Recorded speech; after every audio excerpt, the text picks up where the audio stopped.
T'as pas le permis comme Kiki de Bondy. Salut à tous les gars, c'est Azial. Aujourd'hui, on se retrouve pour une nouvelle vidéo. Vidéo où on va, franchement, vidéo que je m'attendais pas forcément à faire, mais on va parler de Booba. On va parler du live vite fait avec Pfut et surtout on va parler de Mbappé parce que encore une fois, Booba, et c'est pas la première fois, a envoyé des sacrés petits pics. Et notamment, il y a le début d'un prochain son là, de Booba qui est un petit peu leak, où il parle de Mbappé, petite punchline, et c'est pas la première fois, comme j'ai dit, que Booba envoie des petits pics à Mbappé. Donc on va en parler, on va aussi parler, ça va permettre de se poser un peu la question de comment ça se fait qu'Mbappé est autant détesté, est autant, pardon, on va dire controversé, que ce soit dans plusieurs milieux. Je trouve que c'est plutôt intéressant d'en parler. On en avait déjà parlé en vrai il y a quelques temps, parce qu'on se rappelle, Booba avait fait une sacrée déclaration l'année dernière, lorsqu'Mbappé, enfin c'était pas l'année dernière, c'était la saison dernière plutôt, c'était, si je me trompe pas, vers le mois de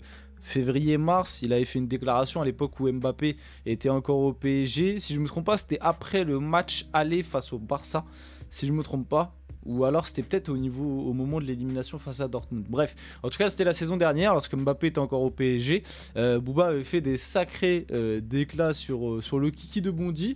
Donc on va parler un petit peu de tout ça dans cette vidéo. Ça va permettre, tu vois, on essaye de trouver des petits embranchements, mais ça va permettre un petit peu de parler de ce live aussi avec Pfut. Bon, on va le faire très brièvement parce que c'est pas football, pas du tout. Et je pense que du coup, la plupart d'entre vous, ça ne vous intéressera pas.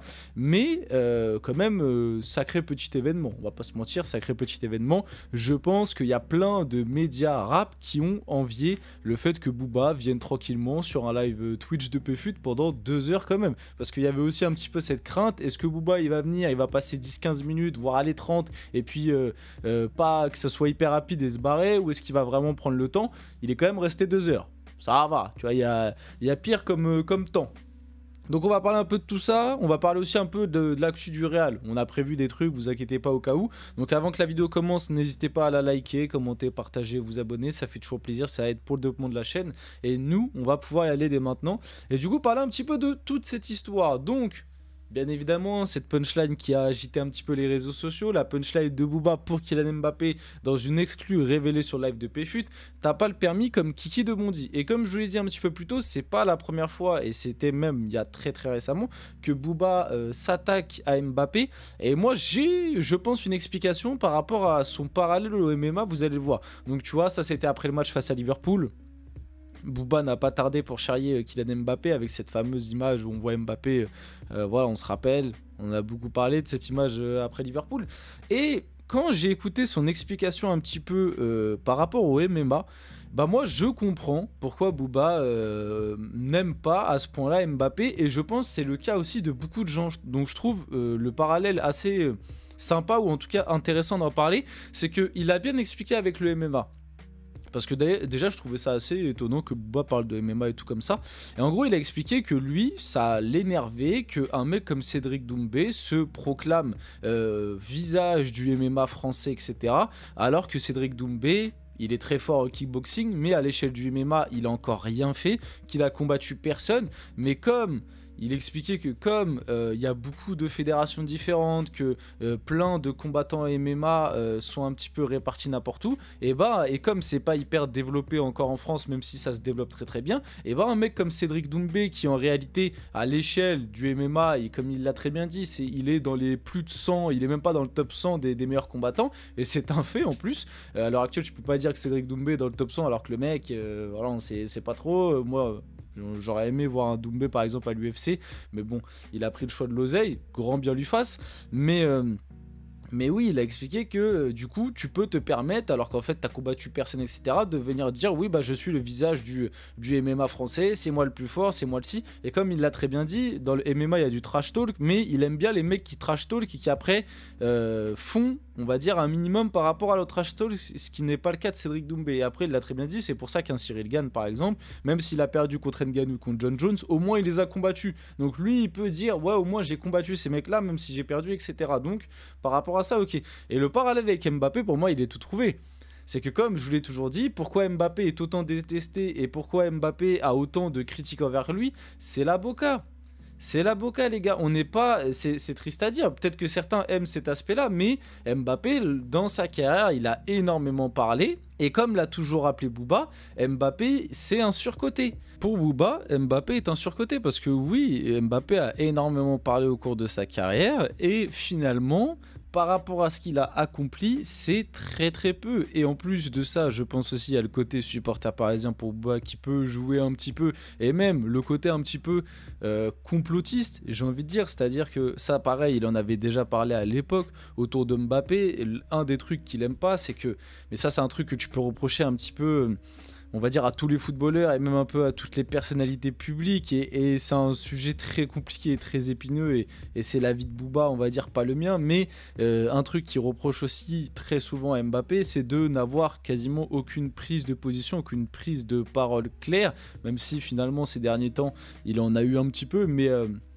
en tout cas à l'époque où il avait fait un petit peu la plupart de sa critique. Donc quand tu prends, et même, bah là on a parlé pendant le live, il a parlé du fameux complot d'Mbappé, là vous savez la photo sous vaccin, hein, vous savez très bien de quoi je parle, je ne vais pas plus épiloguer, mais oui, quand tu prends un petit peu tout ça, sportivement, rien que si on doit rester sur le sportif et parler un petit peu de foot, oui, Mbappé c'est l'un des joueurs qui a été, je pense, à l'heure actuelle, le plus arrogant, qui a le plus parlé, en tout cas dans les médias, par rapport à sa communication, etc., même par rapport à ses choix de carrière. Tu vois, il y a eu des choix, des prises de parole et tout qui ont forcément énervé la plupart. On va pas se mentir qu'Mbappé, il a encore cette image de mec très arrogant, avec beaucoup d'ego, avec un gros boulard, etc. Bon voilà, il s'est attiré j'allais dire une fanbase de hate, oui, on peut le dire ça comme ça, qu'il arrivera difficilement à se retirer maintenant. Mais comme d'autres joueurs aussi avaient des haters, et quasiment tous les joueurs en vrai ont des haters, mais Mbappé on a énormément parce que bah t'as beaucoup parlé, t'as réclamé énormément de choses, même trop de choses, on t'a donné aussi beaucoup de choses pour que tu réalises tout ça, et au final, bah oui, t'as la Coupe du Monde 2018, t'étais quand même pas, c'est pas ta Coupe du Monde à toi tout seul, t'étais pas le leader de cette équipe de France, t'étais quelqu'un de très important mais t'étais pas le leader, et au final, à part la Coupe du Monde 2018, c'est quoi les accomplissements d'Mbappé? Tu vois, oui, c'est des Ligue 1 avec le PSG, c'est bon, fallait le faire quand même. Il y a aussi des Coupes de France dans le lot, etc. Mais finalement, bah, on attend, tu vois, un peu plus, parce que finalement, depuis les Euros avec l'équipe de France, depuis que c'est un peu plus son équipe, c'est compliqué. Il y a la Coupe du Monde 2022, certes, c'est vrai, faut pas l'oublier, mais au final, tu perds en finale, même si c'est pas de son fait principalement. Et puis même, la Coupe du Monde 2022, c'est les plus grands haters d'Mbappé pourront te sortir que, oui, il fait une bonne Coupe du Monde, mais la finale, il la rate, c'est juste que il te met 2 buts en 2 minutes à partir de la 80e, mais sinon les 80 premières minutes, il est absent, et c'est pas totalement faux, mais maintenant tu mets un triplé quand même en finale de Coupe du Monde et tu mets 2 buts en 2 minutes qui te permettent de revenir dans le match, donc t'as quand même fait ton taf en fait. T'as fait ton taf, tu mets 3 buts, bon il y a 2 pénaltys, ok, mais tu mets 3 buts en finale de Coupe du Monde, on va pas non plus t'en vouloir de tout ça. Donc voilà un peu, je pense que j'ai fait le tour. Vite fait, si on doit parler du live en lui-même aussi, bon, honnêtement, moi j'ai aimé, hein. J'ai aimé, bon, peut-être que certains ont trouvé ont moins aimé des choses. Moi, globalement, j'ai trouvé le live sympa, tu vois, ça a été plutôt bon délire. Au final, il n'y a pas eu trop de stress, je trouve, des deux côtés. Ça a été plutôt bon au début, tu vois, c'était un petit peu, mais c'est compréhensible. Au final, ça a été quand même plutôt naturel. Comme je dis, Booba, il a quand même pris son temps, il est venu, il est quand même resté 2 heures. Bon, ça n'a pas parlé de tous les sujets. C'était pas vraiment format interview, en vrai, c'était un peu plus format discussion. Il y a eu des trucs sympas, ils ont discuté normal. Booba a pu un peu développer sur certains trucs. Bon, moi, je vais pas vous faire le mytho, je suis pas le plus grand fan du personnage qu'est Booba ou de la musique qu'il fait. Maintenant, j'ai quand même trouvé le moment sympa. Et puis pour Péfut surtout, si vous connaissez pas Péfut, bon, je pense que voilà, la plupart quand même connaissent. En plus, il vient de notre milieu, les gars. Eh ouais, c'est la parallèle toute trouvée. Il vient du foot de base. Donc, le parallèle est tout trouvé par rapport à ça. Je pense que pour lui, ouais, c'est un sacré accomplissement et c'est très, très, très kiffant. Donc finalement, je pense qu'on va faire la vidéo là-dessus. Bon, je vais pas revenir sur l'autre petit tacle qu'il avait fait au moment de Liverpool. Celui-là, voilà, c'était tout trouvé, c'était assez drôle. J'espère que cette vidéo vous a plu. Si c'est le cas, n'hésitez pas à la liker, à commenter, à partager, à vous abonner. Hein, ça fait toujours plaisir.